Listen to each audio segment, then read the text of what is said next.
pick up your phone and scroll. And what you see when you pick up your phone is obviously everybody's highlight reel, right? And I know that that's like so typical. Everyone calls it the highlight reel, but it truly is, because social media is a beautiful place to showcase all the great things you're doing. That's what it's for. And that's amazing. You should showcase all the great things in your business. You should showcase all the great things that are happening in your life. But what's not happening is people aren't necessarily going on and talking about the real stuff that's happening behind the scenes. So it's really easy to think that you are so alone in whatever mess is going on because you're scrolling and you're seeing all these fabulous things, all these filtered images, all of these maybe fake vacations, maybe fake private jet situations, maybe fake rented cars, all of this stuff. And it's coming at us, and that's what we're looking at, and that's what we're surrounded with all the time. And so subconsciously, we start to build this belief that whatever's going on in our life just isn't good enough because it doesn't look like that.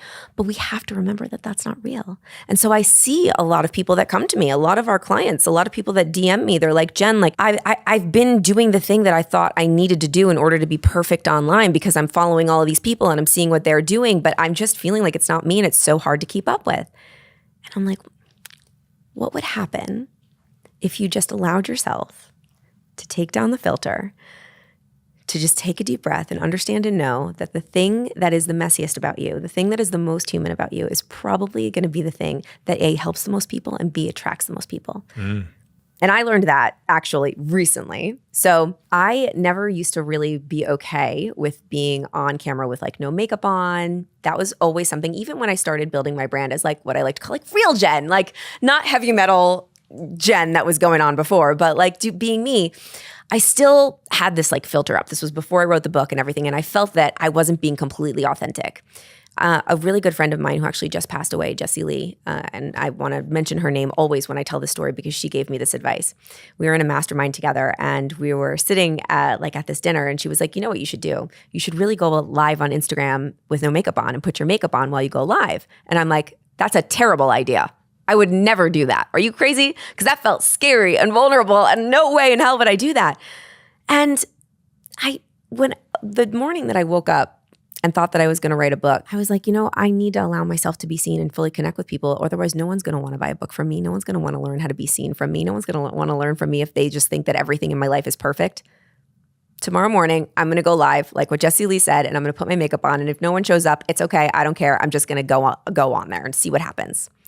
So I did it. And it was scary, and not a lot of people showed up, and it wasn't that much fun, and I wasn't very good. However, I made a commitment to myself, and I kept doing it. And now I do this every single day, Monday through Friday. I go live, I put my makeup on, and I answer questions, and I talk to people. This has been the best content strategy that I've ever implemented in my business, ever to this day. Wow.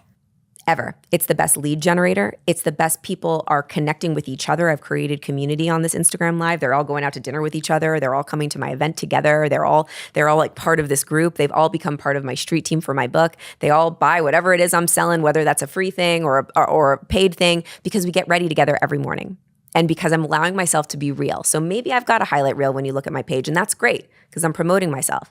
But there's this time in the morning that's for 1 hour when I've got no makeup on my face and I'm totally messy and vulnerable. And I'm practicing answering people's questions. I'm practicing speaking. I'm actually telling stories and talking and answering questions and connecting, that I'm real. And I'm telling them, this is what's going on today. It's a show. I got my 3 dogs barking in the background, like my husband's running back, we're yelling at each other. All this stuff is happening. I'm putting makeup on my face. I've got an eyelash in my hand and my hair's sticking up and I'm putting in my hair extensions.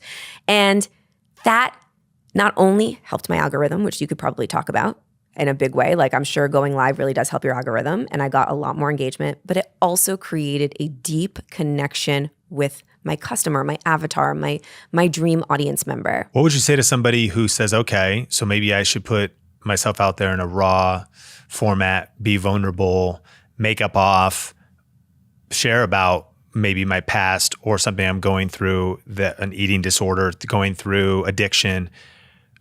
But what if somebody comes out, like is so common in internet comments, and is cruel? Or what if it doesn't work? And what if, wow, I hear you say that. I don't know if I want to try that tomorrow morning. What message would you have for me? Yeah. So the internet trolls, that's the first thing we'll talk about, because that's going to happen. When you start to be seen and you start to put yourself out there, not everybody's going to understand it. Not everybody's going to like it. But what I remember or try to remind myself of whenever I experience that is, number one, first of all, it doesn't feel good. Okay. So I'm not going to sit here and be like, just delete and block, and it's okay. Because it's not. It sucks. Everyone wants to be liked. Nobody wants to get negative feedback or comments on their posts. But my therapist always asks me, her famous question for me all the time is, what do you want your relationship with that to be? Because we get to choose what our perspective of that is. We don't get to choose like that it hurts and it stings and like it doesn't feel good and it's not fun. And we don't get to choose if it happens or not. It's going to happen. But what do we want our relationship with it to be? And for me, I'm going to understand that anybody that's commenting on my comments in a mean way or saying something negative or saying something nasty that is to hurt me or is to bring me down, I know that that person must be in pain or must not be very happy. Because I know a lot of happy and successful people, and I know that not one of them would ever even dare to just go on the internet and comment negatively or something mean on somebody's post. So I just think, okay, I feel really bad for this person. I'm going to have empathy for this person, and I'm going to understand and know that this is the thing that I signed up for, that there's going to be people like this on the internet that unfortunately are sad and not so happy, and they're going to take it out on me. And my relationship with that is I'm just going to think empathetically towards them and send them love in my mind, and understand and know that my relationship with this is what it is. How do I want to react?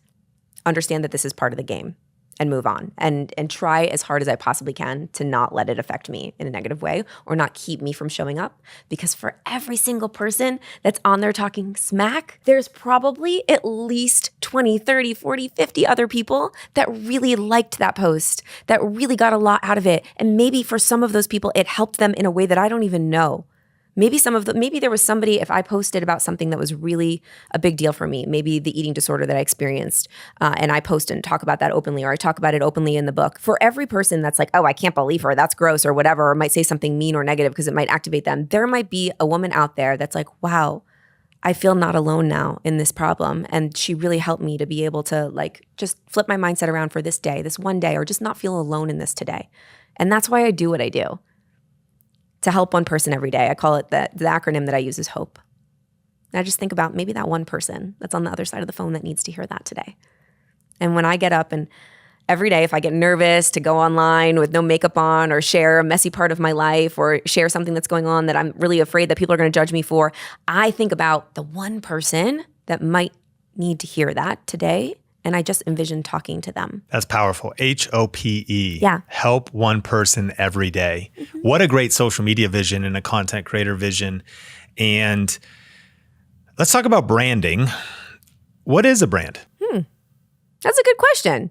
What is a brand? I mean, there's probably a bazillion different definitions for this. So I'll give you what I think it is. Yeah. For me, your brand is your essence.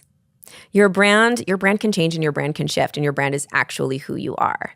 So I think that people get it wrong when they think that your brand is like your colors and your fonts and your, this thing that you create. Because if you create your brand and it's like this, yes, all of those pieces come into the puzzle when you're starting to build out your website and all the things that you create on the side. But if you're looking at it in the 2023 and beyond realm, like everybody is a brand now. Everybody has a virtual presence of some kind. Think about it. Even if you're not a business owner or you're not an entrepreneur or you don't even have anything that you want to showcase on the internet. If I was in the dating world and I connected with somebody on an app on social media or whatever, on an app, and I was going on a date with them, if I went online and they had no online presence, they had no brand online of whatsoever, I wouldn't go out with them because I would be like, that's weird. Like, that is weird and that's scary and that kind of freaks me out. I want to see something. Everybody has some essence online, and it's not what you want to create it to be. And I think we get into trouble when we try to do that. Who are you? Genuinely, my brand is everything that I am. It's not just that I wrote a book. It's not just that I'm a speaker. It's not just that I'm a business owner. It's also that I'm a New Yorker and I've got 3 dogs and I like watching baking shows, but I don't bake. I love lifting weights. Like have a really loud, high-pitched voice sometimes. There's all these like things about me, and it's just Jen. It's who I am. And the cool thing about that, about making that my brand, is that can evolve and change and grow as I evolve and change and grow. So if I choose that I am this person, I am heavy metal girl, and like that's it, and I build everything around that. If I evolve and change and grow, and I have just solidified my brand as one thing, it's going to be really, really hard for me to live my life authentically and it's going to get really exhausting. So if you just make your brand who you are and you allow it to grow and evolve with you, and it just is your essence, like I don't have a PR agency anymore. Great. But people follow me because I'm Jen, like all the things that make me Jen, not necessarily what I do. Then everyone's going to keep on following because it's just me and I can keep growing and evolving. And that's my brand. If you enjoyed this podcast and are ready for some deep dive YouTube strategy, just go to thinkmasterclass.com to get access to my 1 hour on demand YouTube strategy class. You'll be looking over my shoulder as I share my best tips, and you can watch it on demand right now at thinkmasterclass.com.